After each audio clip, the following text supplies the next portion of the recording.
hello everybody, and welcome back to another episode of First and Goal. I am your host, C3 First and Goal. Do me a favor if you haven't already. Follow me on X/Twitter at First and Goal underscore FNG. That's FIRSTANGOAL underscore FNG. Also now available on YouTube and other platforms where you get all your podcast needs. Now let's get into the show. All right, Panther fans, how are we feeling? Unbelievable, I'm sure. In today's episode, we are going to recap the Panthers versus Saints week one and that debauchery of a game that we seen. And as I said, how are we feeling? Cause yikes. Um, all I can say is Panther fans, hold on tight. All right, it was a rough game, but don't get discouraged so soon. I know we were all real frustrated over our week one debut here against the Saints. But before we get into the show, like I said, I just wanted to give a quick, just grab onto the floor here. We got 16 more games. I'm not gonna say the season's over quite yet. We'll get into more of everything in the show here in a second, but just hang on, Panther fans. All right, just hang on. All right, so moving on. Panthers, Saints, week one. Ouch. We got our butts handed out to us out there, ladies and gentlemen, them and theys. We got our butts handed to us out there. The Carolina Panthers faced a tough defeat against the New Orleans Saints, losing 47 to 10 in their season opener on September 8th, 2024. The Saints just absolutely dominated us from the start, from their first scoring drive to the other nine that they had, almost in total, including 5 touchdowns and 4 field goals. Carolina looked absolutely lost in all 3 phases of the game in a record setting beating versus the Saints. Yikes. Okay. Yikes. That is just, it was madness, and I needed to take a little breather myself before I recorded this podcast because I didn't want to come up from a place from emotion because, again, I, want to be, not completely biased, when it comes to these Panthers. In the what is it, the show prior, the preview. I took the homer pick, said it would be a low scoring game, 17-14. We would get the dub. Obviously, that did not happen. But to be fair, I did open up with saying in my head we were going to lose that game. But in my heart, I took the homer pick. We got our butts kicked. We'll go over some stats here real quick, the team stats of the game. But yeah, it hurts. I know we're all frustrated, and I know I'm frustrated. I know my kids and my family, they're all not happy with the results and very, very embarrassed like we all were. But it's all right. Like I said, just hang on in there. We got a lost season here, and that's why I do these podcasts. If you don't waste your time watching the games. If you are going to get frustrated, if you are going to get mad, just listen to me talk about it, and we'll have some fun here. But all right, let's get into some stats about these Saints versus Panthers. So we'll go over some team stats here over that game. As you know, the final score was 47 Saints, Panthers 10, an absolute blowout. So let's check out some other factors here. First downs, Panthers had 11, Saints had 22. Yikes. Passing first downs were 7 for 7. Rushing first downs, Panthers had 2, Saints had 13. So they were really running the ball on us, and that was something that I talked about in the preview that we needed to really facilitate. Setting the edge, stopping the run. Obviously, that did not happen. One of the factors of why we lost. But let's continue down. First down from penalties. That's an even split at 2. Our third down efficiency was terrible. 1 for 10. I mean, you're not winning ball games not converting third downs. Everybody knows that. That's, 101. We went 1 for 10, where the Saints went 7 for 13 on third down. Hence why they were able to move the ball, control the, time of possession, which I'll get into in a second, and just really facilitate the flow of the game. A fourth down efficiency, 1 and 3 for the Carolina Panthers. We took three tries to get a first down on fourth down. Did it 1 out of 3. The Saints went 0 for 0 because they didn't need to. Total plays, we had 55 to the Saints 62. Total yards, Panthers had 193 total yards on the day to the Saints 379. Yikes. I mean, yikes. Our average yard per play was 3.5 to the Saints 6.1. Um, we had 2 interceptions. They had no interceptions. We gave up 4 sacks for 26 yards. We gave up 1 for 1. They gave up 1 for 1. Sorry. Rushing yards was a measly 58. They had 180. Like I said, ran the ball all over us. Red zone, we were 1 for 2. Not terrible, 50%. But again, we only got down there twice. We need to see that grow a little more. Obviously, our offense was absolute shambles. But we'll continue to talk about that more in a second. Where they were perfect 100% in the red zone, 4 for 4. Defense was an issue. Obviously, we're going to talk about that as well. But you're not going to win a ball game if you can't stop them in the red zone. That's obvious. So defense 100% under the magnifying glass from that game. There was obviously other factors as well, but defense is definitely under the magnifying glass after this game. I mean, come on, you can't allow them to score every time they get in the red zone. You gotta do something. And the big kicker, it was turnovers. We had 3, the Saints only had 1. You're not gonna win a ball game turning the ball over. Again, that's 101 too. A lot of these things, just seem like, in my opinion, at least from the stats, just looking at the numbers, just looks like we, weren't prepared. And, that's, whatever. You can say it's due to not being out there for preseason, which, I believe had a small factor in it. You want your guys out there in preseason. I get, hey, we don't want anybody to get hurt, this, that, and the third. But would you rather have your guys be a little bit more prepared and then come out looking a little better for week 1, or what we just seen? Tough to say, right? Because we got too many left and rights on that side. Like I said, that's just my opinion. My opinions are my own, so please hold that to just me. But yeah, anyways. So, and then last but not least, a couple of stats here. Possession, time of possession. The Panthers had 23 minutes time of possession, where the Saints had 36 minutes, almost 40 minutes of possession, time of possession. That's absolutely insane. You're never going to win a game that way, not controlling the ball. So, the only thing that we beat them in, that's pretty glaring here, was total return yards, but that's just because we kept getting the ball kicked to us because they were scoring. So just, yeah, wow.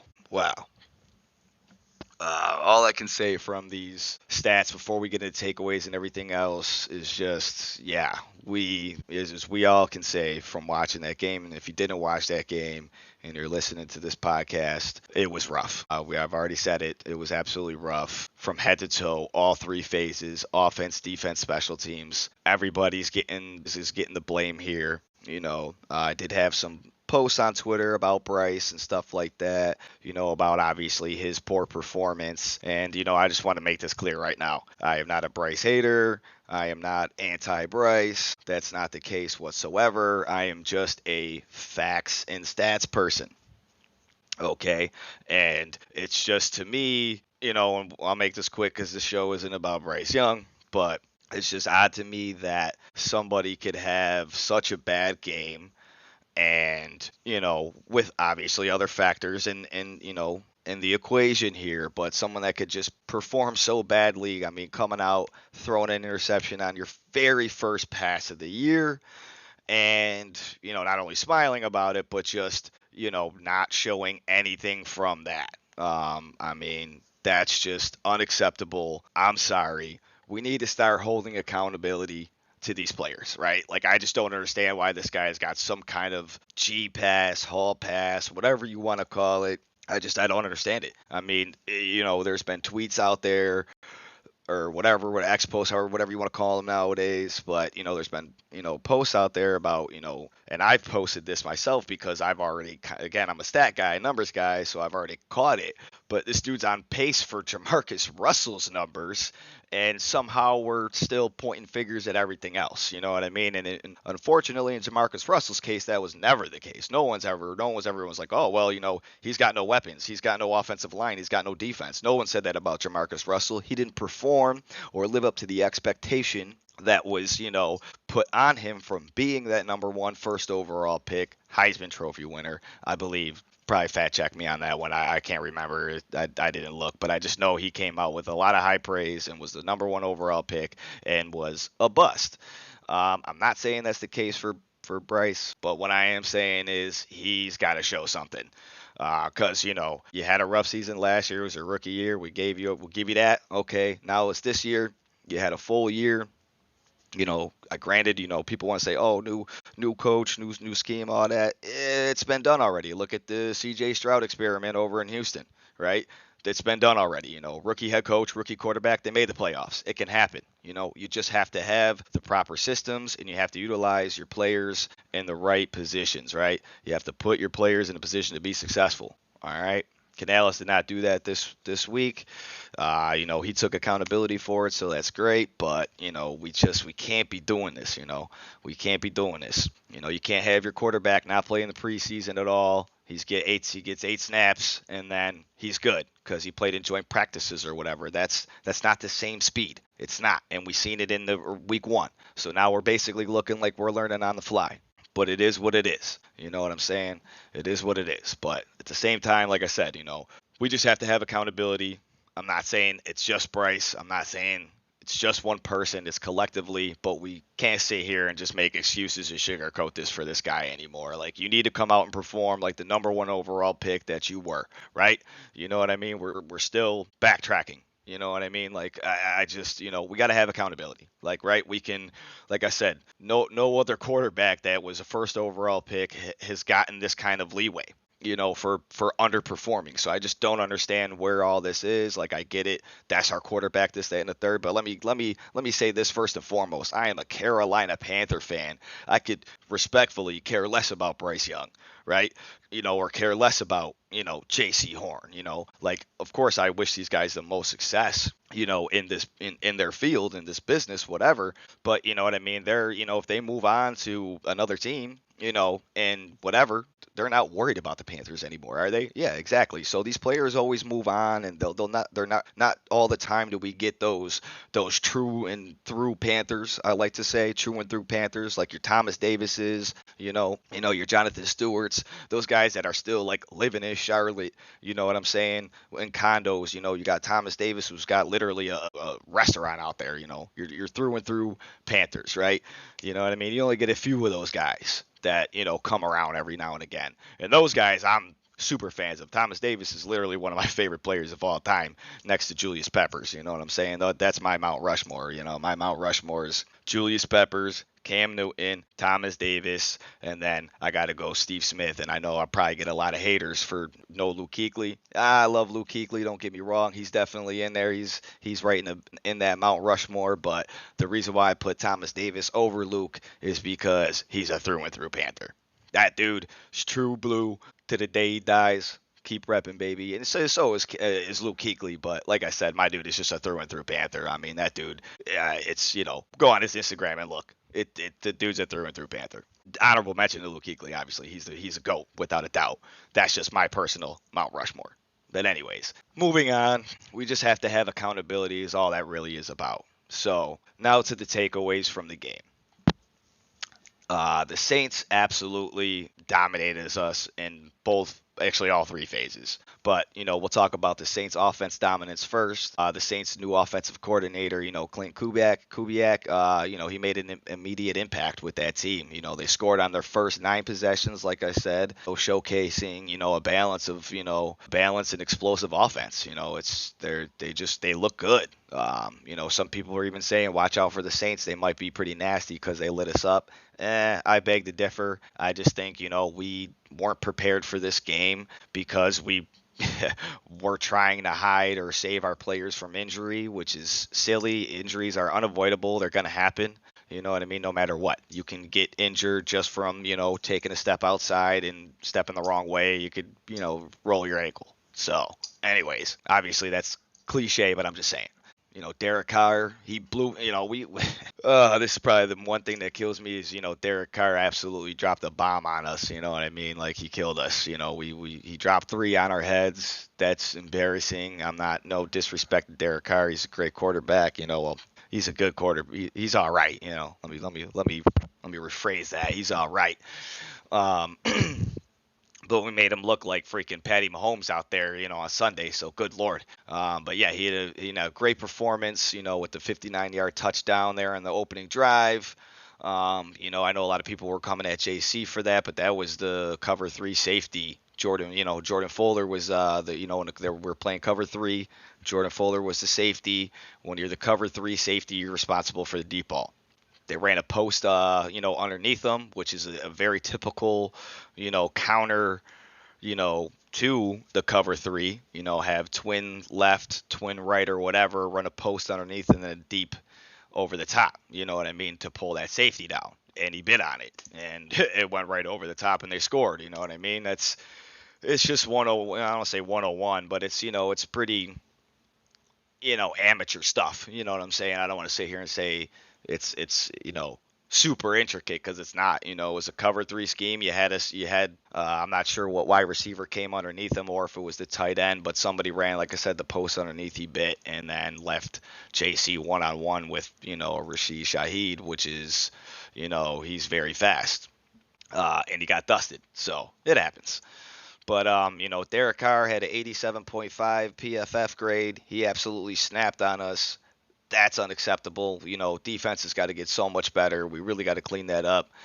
And then Elvin Kamara just, he tore us up too. He had almost 100 rushing yards. He had a touchdown, and he had 100 yards from scrimmage, which this was his 50th game with 100 yards from scrimmage. So yeah, I mean, they just, all three phases basically dominated us. And we made the Saints look really, really good. So hopefully, coach has cleaned that up. Watching some of his press conferences, he took a lot of responsibility for it, and said that he's going to address it. Defense and all that. Rivero seemed very adamant as well about fixing the defense and getting the communication tighter. So we'll see what happens. But one thing I will say, and that I'm sure no one's really talking about it, but I'll say it quickly, is basically, we got to understand is that we had a lot of turnover from this year, from last year. So like these guys are still filling each other out. And that's why for me, I was kind of like, no, we need to play a little more in the preseason. I get we got an injury problem and we don't want to shoot ourselves in the foot here, but we also got to get these guys bonding and develop this chemistry.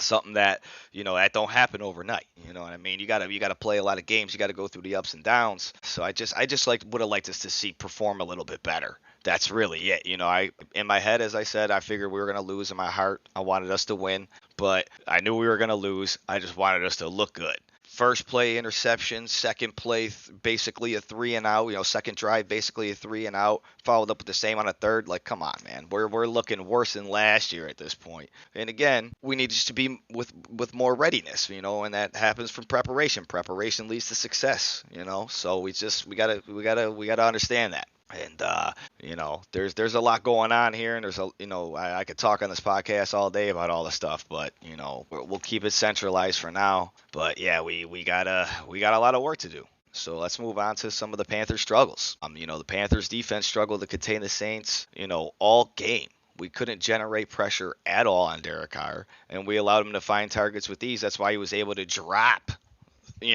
3 touchdowns, and they put for 40, almost a 50 spot on us. Like, come on, man. Like, we playing Madden right now? Like, 50 points? Are you serious? That's embarrassing. So the defense needed to take that super personal, come back with the I said Michael Jackson, but yeah, come back with the the Michael Jordan memes and take that personal. Boy, y'all better get after it because you got me all the way messed up. That we did not. And if we don't come out this week with some za, we're gonna be in trouble. That's all I know. We're going to be in trouble because watching some of the film from the Chargers, that defense, boy, yikes. Yikes! I'm gonna go into that in a little bit here, but good lord, that defense is a little bit more significant than I thought.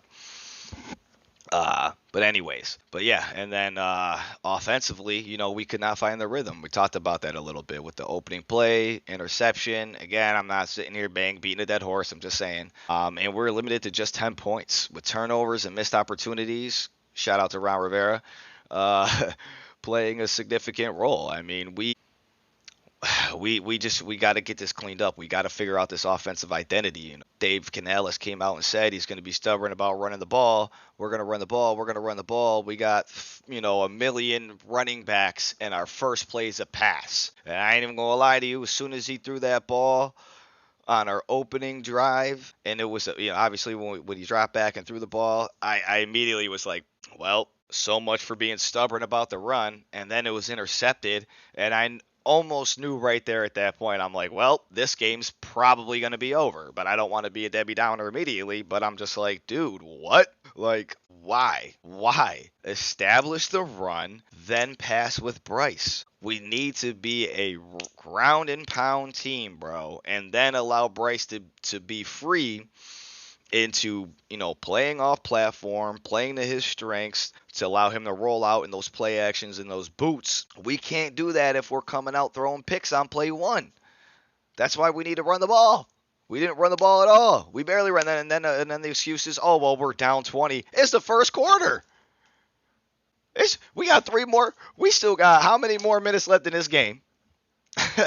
I mean, it's still the first quarter, bro. We can still run the ball. You can still establish the run, dude. And and if you would have ran the ball on the first play, I mean, hell, at least I would have been a little bit more happier with a fumble than an interception. You know what I'm saying? We already got all eyes on Bryce, man. You setting the dude up for failure. Come on now. It's already all eyes on this guy, and they're going to have him throw a pass on the first play when they're talking about establishing a run. Yeah. Don't get me going. I'm ready to get going, and I can't get going. But anyways, and this isn't a knock on Dave Canales by any means. I'm just saying, I get it. He's still going through his motions, so not a big deal. But yeah, come on now. We got to establish the run. So next week, our first play better be a handoff to Chuba Hubbard. A handoff to Chuba Hubbard right up the gut. Or, whatever. An outside, zone is fine, but just run the ball. Run the ball. Run the freaking ball. I'll say it a million times. But yeah, offensively, we just could not find our rhythm. And as I said, Bryce had a tough game, completing only 13 of 30 passes for 161 yards, throwing 2 interceptions, one of them being on the very first play of the game. Unbelievable and unacceptable. And that's where I come in and say that we have to have accountability. When you're the number 1 pick, you've had a year under your belt, you have the weapons, you have the offensive line, which I'll go into the PFF grades. But quickly before I do, I'm just going to say 3 of our offensive linemen were our top rated PFF players. So you have the offensive line. We have players getting separation. We have players that can catch in traffic. The excuses aren't there anymore. Or the allowances, I'll say. The allowances aren't there anymore. So now this is kind of coming to a focal point. And not for nothing, I've seen this last year from him where he's had time. He's had, wide receivers open and just missing, bro. Again, I'm not going to make this a bash Bryce. So I wish the guy nothing but the, best and want him to be successful for our team. It's not about being right, being wrong, any of that. I will say this. I have taken a lot of hate and a lot of flack and a lot of slander for, having my opinion in the draft process early a few years ago, on CJ and Bryce. I was on the CJ side. And still am. There's no, I have so much film and have did so many different posts and tweets about, CJ's footwork and arm strength and arm talent. First Bryce, we're not going to get into that right now, but I'm just saying. And like I said, from my scouting report, I like CJ better. His traits were more translatable. His style was more translatable, and we could have ran such a different and more NFL style system, in my opinion, that would be more effective. But moving on. You got to have the accountability. And that's all this is. It's time to start holding him accountable moving forward, And then, we got to start asking ourselves the question, what do we do from here if he winds up not being what we thought he was? And that's really what it is. People don't want to have that conversation yet. People don't want to be like, oh man, we really were wrong. And that's really what it is. And at the same time, it's not about me being right. It's not about me being right. I don't care about being right. I care about the status of this football team. That's what this is about. That's why I was more on CJ, because I felt like he would have brought us a better opportunity to win. And you get a lot of that. Oh well, even if he was here, he wouldn't have won. We would still be trash. That's we can't say that. We can't say that. Same way you can't say that if Bryce was on Houston, he'd be tearing it up, right? Because we want to pull all these different. No, no, no, no, no. We can't say that. We're just gonna. It is what it is. It is what it is. And now we just need to start holding people accountable and moving forward so we can get this ball club back together. Because to be honest, I can't sit here and watch this no more. I mean, I do the podcast now, so I am, but it's just it's hard to watch. And I'm sure it is for the rest of us. And we really got to get this right. So we got to hold accountability, and that's where it starts. So moving on. From away from the offensive struggles, obviously we talked about the defense. We couldn't contain the Saints. We couldn't get pressure. They just they just annihilated us. And then we winded up losing Derek Brown after the game to a injury, which also hurt his PFF grade. And he was basically one of our worst players, which is crazy. But that's obviously to an injury that he had, and he was still playing through the game. So yeah, looking at this in its entirety, special teams was a factor as well. Special teams is a crucial point for field position and momentum, and we just we haven't looked good on special teams this at all. I know it's only been week 1, but I feel like we haven't looked good on special teams during the preseason either. I was kind of talking about that a little bit in my other pods, but yeah, we really need to address our special teams. They look much better under Chris Tabor, but to be honest, they just really haven't looked, electrifying at all in a long time. We really need to bring that back. I talked about that. We've never had like a Devin Hester-esque guy. We had Ted Ginn for a little while. We had a couple decent little punt returners, but I would really like to get a guy that's like we never do that. We don't target specific guys. Like get a guy that just excels at a punt returning, get a guy that just excels at, being super fast or you know what I mean? I don't know. Like, kind of like the, what's that? The replacements, you get some average Joes. They're just really good at something that can translate. Anyways. So, yeah, special teams, we got to get that better. We did have more return yards than them, but that's just because they were lighting us up and we kept getting the ball kicked off to us. So we're not going to look into that. But good Lord, special teams got to get cleaned up. And then there was some chatter about, the coaching and all of that. I'm not even going to get into that.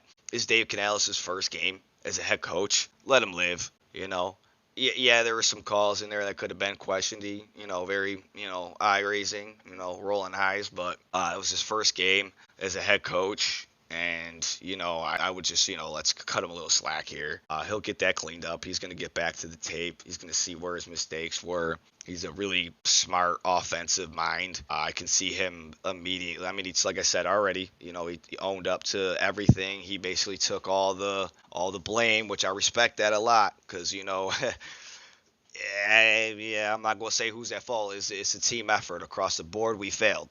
But, yeah, for him to take the blame like that was great and very stand-up guy. So I expect him to go right back to the right to the film, right to the boardroom, get it right, get it cleaned up with the coaches, and we should have a good game plan for this week coming up against the, I'm going to still call them the San Diego Chargers. I don't care. I'm old school. They're the San Diego Chargers. But, yeah, the Chargers. But anyways, moving on here. So let's just look at Bryce Young's stats. We'll go into some PFF grades real quick, and then we'll wrap up the show. Bryce Young's stats, his completion percentage was 43.3, like I had said. 13 out of 30, not good at all. 161 passing yards, 2 interceptions, and a passer rating of 32.8.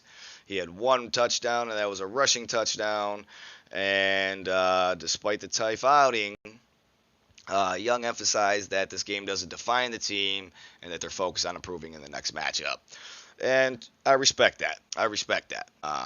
Even though it was press conference after the game, he had his head down. He was just mumbling the whole time, which he always does. But it is what it is. Yeah, like I said, I'm just gonna, just leave it at that because my mom always said if you ain't got nothing nice to say, don't say nothing. So I'm just gonna woosah and just bright spots for the Panthers. Bright spots I talked a little bit about in the preview is that Carl Granderson was gonna be a wrecking ball and we needed to stop him. We held him to 3 tackles. He didn't have any sacks or anything. He wasn't super disruptive, so I'm happy for that. Obviously, we didn't do anything, but at least Carl Granderson didn't destroy us and have a record-setting game. Others did, but hey, that's okay. And then despite the loss too, there were some positive takeaways. The young players showed potential. There was some moments of solid play on both sides of the ball at times. So it wasn't just absolute dismay. It was absolutely horrific to watch. A 47-10 beatdown is never great, but there was some very slight positive takeaways from that. And again, that's just the fact of, some young players show potential. Honorable mention to Mike Jackson. He played pretty well, even though he gave up that one touchdown when he came back down when Carr threw it over the middle to Jawan Johnson there. I would have liked to see a little bit more effort. I kind of feel like he pulled the old let me just be in the area so it looks like I made a just saying I can't sit here and lie and act like I ain't never done that before. That's why I see that. I was like, But hey, he tried to come down and make the play. Like I said, it looked more of a half-ass effort. Pardon my French, but it is what it is. Honorable mention to him though. He still played pretty well. So not much to take away from that as far as positive besides what I said, and that it was only week 1. That's really the only thing we can say. It was week 1. We have 16 more games, and we are going to hopefully look better in these next 16 games. To be honest, Panther fans, I'm at a loss of words. I don't know what to say. I was not expecting Bryce to look like the way he did, the offense to look the way they did, the defense to look the way they did. Nobody was. So, really, time will tell. Like, we gotta see this out. From my analysis and everything that I've seen, I'm at a loss of words. I really don't know what to say of how this happened, why we looked the way we did. I mean, we can theorize all day, but it just is what it is. We got our asses kicked. Sorry for my French. And we need to respond. That's it. When you get beat up like that, you got to come back stronger than ever. So, and that's it. And the way we do that is we come out at our home opener and we beat the brakes off the Chargers. Whether it's just, looking good and winning or blowout, obviously would be great. I don't see that happening. Jim Harbaugh is a great coach and they're already looking really well coached. But yeah, we got to come out and we got to make some noise against the Chargers, in Carolina. We cannot, we got to bring that, protect the bank back to the stadium. It's going to be hard to fill the stadium when we're losing again, but we got to figure this out. I hope we really do. Let's just go over some quick PFF grades, and then we'll wrap up the show. So our best offensive grades, first was left guard Damian Lewis. He had an 80 overall. Bravo, fantastic job. Again, one of our offensive linemen, one of our best offensive players.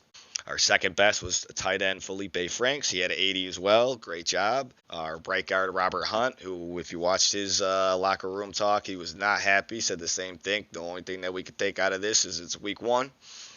He had a 79.5, so bravo. And then Austin Corbett, what do you know, ladies and gentlemen, the center nobody wanted, 71.7, played amazing. Obviously, 80 would have been better, whatever. There's always room for improvement, but he played great. Everybody was knocking this guy like he can't play center, and he's our top 5 offensive player. And then number 5 is Mike Boone with a 69. So bravo to those guys. Great job. Our worst offensive players, PFF grades. Quarterback Bryce Young with a 32.6. Number 1 worst player. Take that for what you want. I'm not going to touch into that because I want to wrap this show up. But yeah, 32.6. Jonathan Mingo at 2 with a 45.2. Tight end Jatavion Sanders, 47.4. Tight end Jordan Matthews with a 47.5. was fourth worst offense, and then Andy Dalton was fifth worst with a 53.3.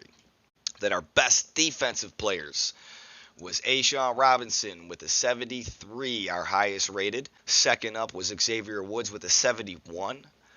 Third up was Jaden Peavy with a 70. He's been, this guy, keep an eye on him. He's few times I've mentioned this guy. He's actually liked a couple posts on my Twitter account. Guy's pretty solid, man. Kind of under the radar there. Keep eyes on Peavy. And then fourth was Davion Clowney. I was stumbling with his name my last episode. I'm sorry, guys. I was super exhausted when I did that episode, the Saints preview. I was just super tired, wanted to get it out. So I do apologize. I was definitely saying, kind of stumbling. It wasn't my greatest, and I do apologize about that. I'm sorry. But it's just, we're just gonna forget about that one. I'm kidding. But yeah, I apologize. When I'm not exhausted and, recording this super late, kids are back in school, so I actually have some time to do this in the morning, so a little bit more energetic, a little bit more enthusiasm coming through. So yeah, appreciate that. Jadeveon Clowney. Wow, fourth best at 69.5, and then, like I said, Mike Jackson with a 65.1. So we had some positives out of that. Mike Jackson looked okay. Excuse me. We had some guys look okay out of this. And then our worst defensive grades, number one, Jordan Fuller with a 28. Good Lord. That's what happens when you're the only safety out there, buddy, and you're trying to cover the post route. You know what I mean? Respectfully, I actually like Jordan Fuller, so I say that from a kind place, not from a mean place. That's a place, if I play safety too, bro, come on, man, my coach would kill me if I did that. Especially as the cover 3 safety. Good Lord. Anyways, but he'll get better. He'll get cleaned up. It's a communication thing. Like I said, chemistry. It's gonna take time. Shy Tuttle was our second worst at a 29.5. This guy is not in the position to be successful whatsoever. This 3-4 defense is atrocious. We need to switch back to a 4-3. That's just my opinion. But Shy Tuttle will never succeed in this 3-4. Moving on, Nick Thurman was a 46.2. He's a rotational guy. I'm not really surprised about that. And then Derek Brown, that's very disappointing with a 47.7. However, he did suffer an injury that he played through the entire game with, so bravo to him for that. And then last but not least, Josie Jewell, Jewels, Santana, 48.7. 8. Come on, Jewels. You got to be better than that, buddy. You were getting torched out there all game. We need you to look a little bit better, especially knowing this scheme coming from Denver, knowing, our coach already. I need to see better than that. I would not expect to see you on our worst grades, but don't expect to see you on the best either. But, yeah, we got to get that better, man. We definitely got to get that better. But, yeah, so there it is. That's our PFF grades. That's pretty much the show for today. I really appreciate everybody that's been listening and following through with me. Like I said, I'm going to continue to grow and expand the show. I did add, a new intro. Like I said, video is going to be coming soon. I am now on YouTube, so check me out. Again, I really appreciate everybody that's been coming with me along my journey here. I'm really trying to grow and be taken as a serious content creator for the Carolina Panthers. Again, so if you're listening, I really appreciate it if you're following me or if you're listening. Again, I am working on like a fan interaction, so if you have any questions or you're like your voice heard on the show, just DM me on my Twitter account or, at me as well, a question or something you would like, a take or whatever you would like to hear on the show, and, I'll shout you out and shoot you, shout out, shoot you out, shot you out, and, we'll get your voice on here about whatever comment or, whatever you got going on. All right, because I really want to get some fans' engagements on here for, my listeners and my Twitter followers. So, again, I really appreciate everybody for listening and being along my journey here. This coming up Sunday, 9/15, September 15th at 1 p.m., we will be taking on the Los Angeles Chargers.